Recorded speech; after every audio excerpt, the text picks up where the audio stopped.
honored to introduce our next speaker, Dr. Lorien Nesbitt, who is a Master Forest Conservation graduate from the University of Toronto's Faculty of Forestry, and she completed her doctoral research at the University of British Columbia, where she is currently an assistant professor at the Department of Forest Resources Management. She is also a part of the launch of the Urban Forest Research Hub at UBC, something that I am excited to have happening here in Canada. I feel that it's really important that this kind of initiative is spread throughout our education institutions. So congratulations. Dr. Nesbitt's research aims to address equity and access in urban forestry.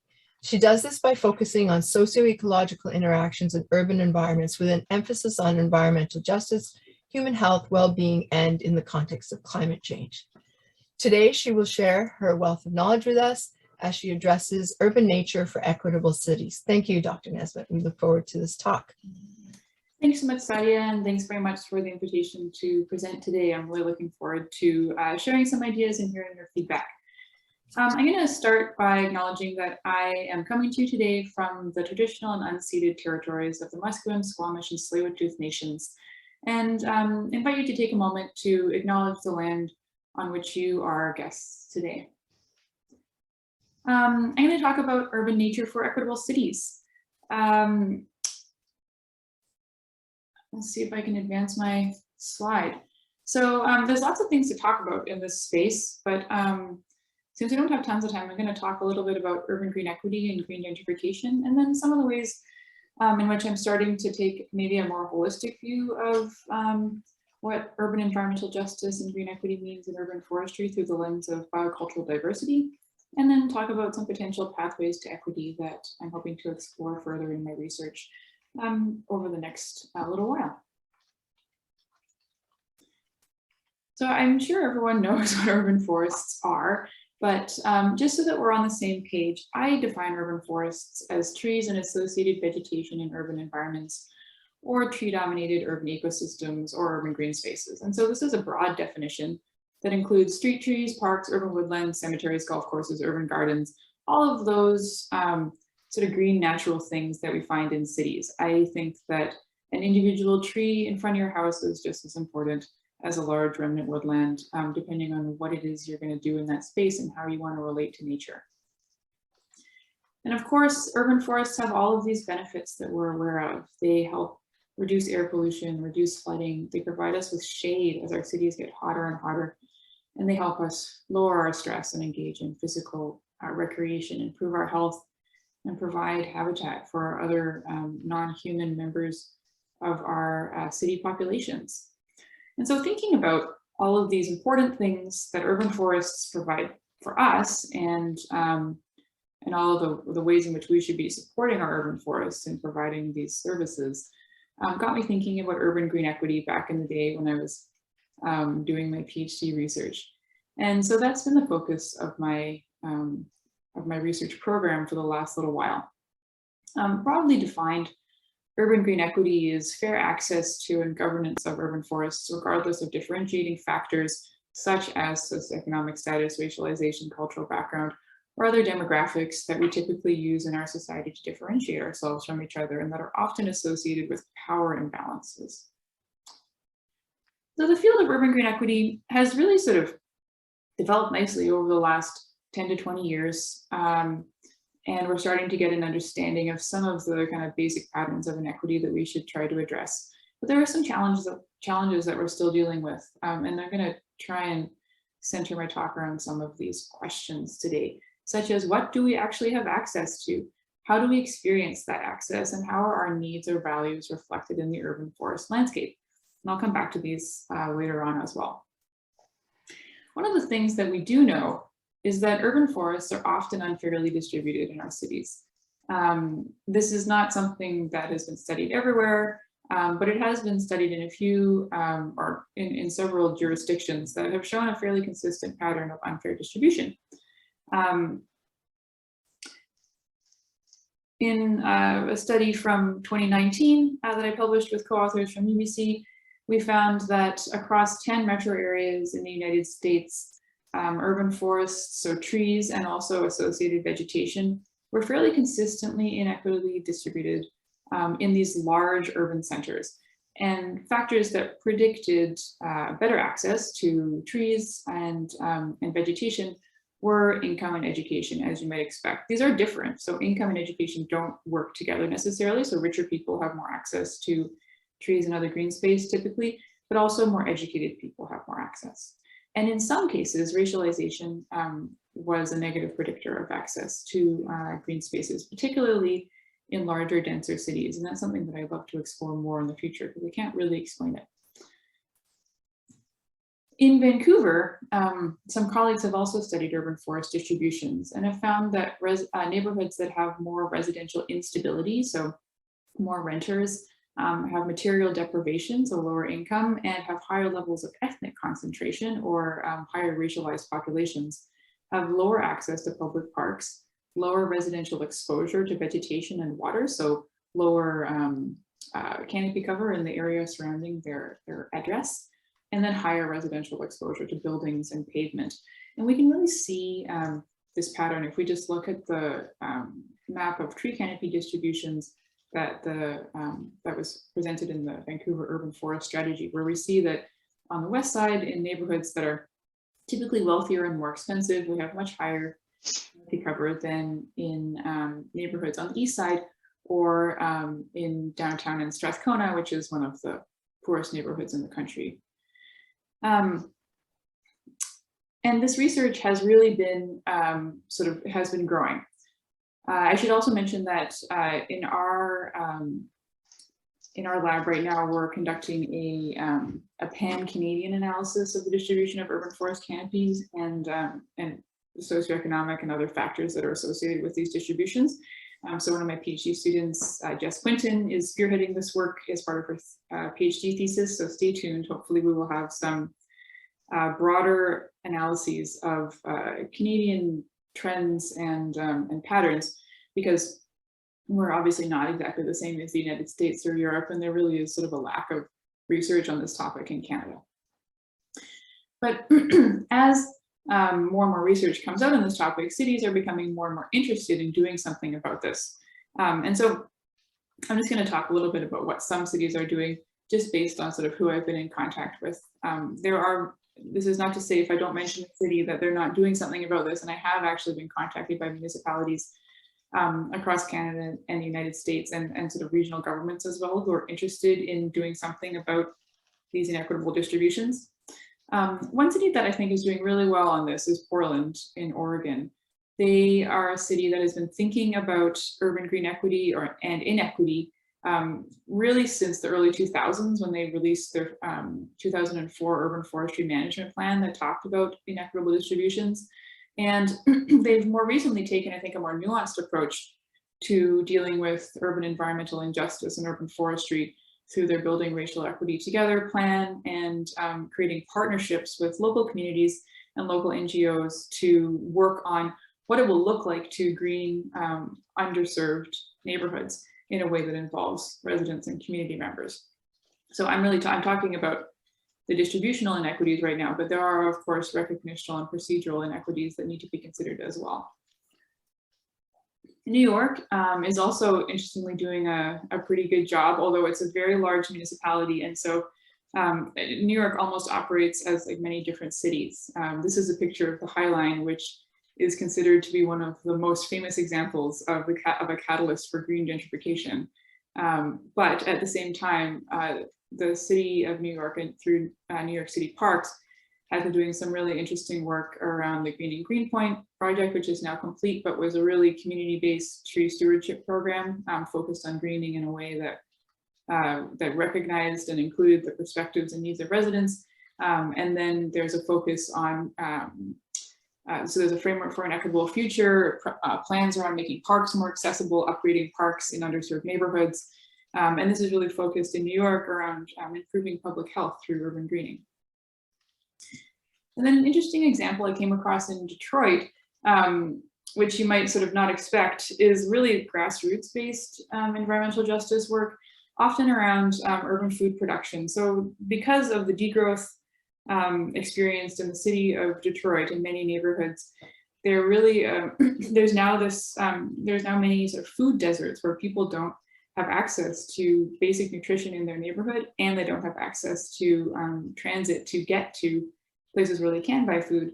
And so we have these collectives setting themselves up together in underserved neighborhoods to provide healthy food, as well as classes around cooking that food, soup kitchens to provide that food, and associated transportation support. So for example, like bike programs, so that people can access some food through urban gardening, where they can grow their own food and then also transport themselves to stores where they can buy some supplemental food as well, because you can't provide everything from an urban garden. And then in Vancouver, the city of Vancouver has recently started to think about distributional green inequities through their Van Play document, where they've been doing some initiative zones mapping. And so basically they're looking at park access gaps, demand for low barrier recreation, and urban forest canopy gaps. And they've overlaid these maps basically to identify neighborhoods that need increased investment. And they're also now linking this to urban heat and using trees to reduce extreme heat in urban environments. I think that the city of Vancouver is still sort of in the early stages of thinking this through, and needs to be really doing this work in partnership with communities. But it's really nice to see some of this thinking getting into some official documents in Canadian cities as well.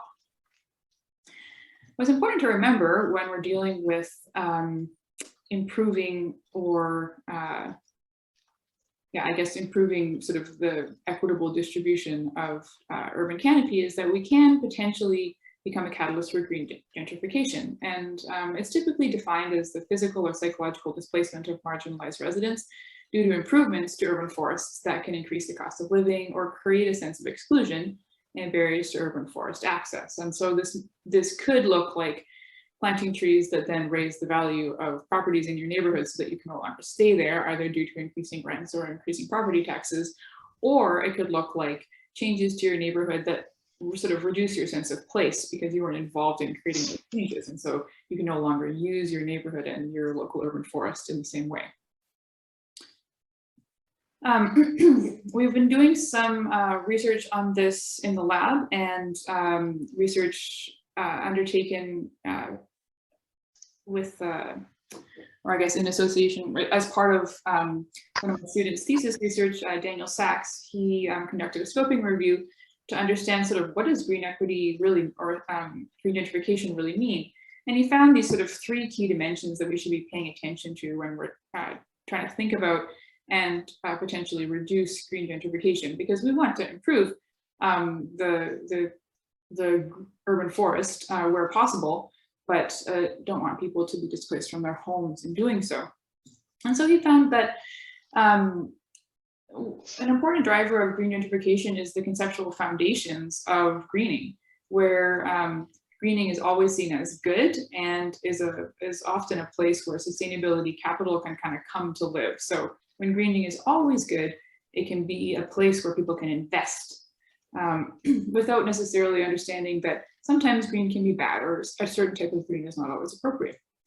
Then in the design and implementation phases of urban greening projects, because of procedural inequities, there can be exclusion and suppression of local voices, especially if the greening is done in a sort of technocratic way, or in a way that where professionals' voices are given more weight than the voices of those who will be impacted by and live with the greening that is being done, which will lead to social spatial change and potentially physical and psychological displacement. So really thinking about sort of how greening occurs across these different dimensions when we're doing greening projects should help us fight or at least limit green gentrification. I think improvement is a good thing, but displacement is not. And so it's something that we need to be clear about when we're engaging in urban greening work. So the other thing that is important when we're thinking about green gentrification and green equity work is different cultures and diverse natures, and the different ways in which we live with and interact with urban nature. And this thinking, I think it also kind of speaks to some of the gaps or the challenges that we face in urban green equity work, where there are diverse perceptions of urban forest quality. So what do we want to use the urban forest for? And what does that mean for how we perceive it? there are multiple approaches to stewardship, and there is current and historical marginalization in urban space that I think we're all relatively aware of. And so I've been thinking about some of these issues and solutions to them through the lens of biocultural diversity, which is often a new term for people. So I'll define it based on sort of the 2016 paper that was the first to bring it up in the urban forest space. So biocultural diversity is the inextricable linkages between cultural diversity and biological diversity, and what these mean for nature and culture.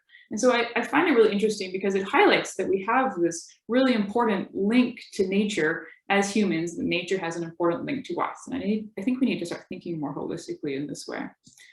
And so biocultural diversity is really a lens through which we can understand urban green equity. And I've been using it as a framework to address some of the conceptual challenges we have in the field. And I'll talk really briefly about a little case that we did in a case study in Vancouver, where we're trying to examine green equity approaches through the lens of biocultural diversity. So we did some interviews and document analysis in the Metro Vancouver area, and came across sort of 4 key biocultural discourses or expressions. And these are not, this was an exploratory study, so these are not sort of like representative of everything that's out there. It's just highlighting these 4 key discourses that kind of bubbled up as we were talking to people. And I'd like to engage in this kind of research more.